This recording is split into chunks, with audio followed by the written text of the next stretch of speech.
এত স্বাধীন হয়েছেন যে ওনাদের চিন্তার যে এইটা সেটা ওনারা হরণ করে নিছেন।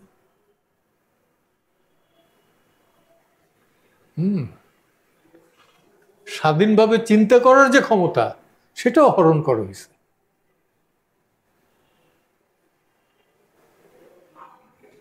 এই যে কতজন বিচারপতিরে বসাই দিছে, তারাও জানে না যে তাদের অপরাধটা কি। আমরা অ্যাজ লয়ার আমরাও জানি না যে এটা তাদের অপরাধটা কি। তার মধ্যে তো মানে মোস্ট ব্রিলিয়ান্ট ব্রিলিয়ান্ট জাজেস আছে। এবং এই যে 18 জন জাজ দিছে, যে অর্ডিন্যান্স অনুযায়ী, যে আইন অনুযায়ী দিছে, সেই আইন অনুযায়ী তো হয় না। দিছেন, এখন ক্ষমতা আছেন দিছেন, ক্ষমতা যখন থাকবে না তখন আবার দেখা যাবে।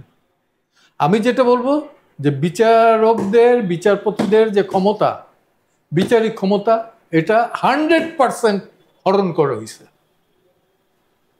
তারা স্বাধীন কি পরাধীনভাবেও কোনো তাদের মানে শৃঙ্খল শুধু হাতে না, পায়েও মাথাতেও শৃঙ্খল আমার দৃষ্টিভঙ্গিতে। আমি তো প্রায়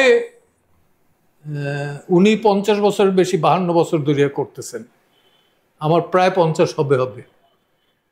এই ধরনের অবস্থা আমি দেখিনি, না আগাম বেল, না অ্যান্টিসিপেটরি, না রেগুলার বেল।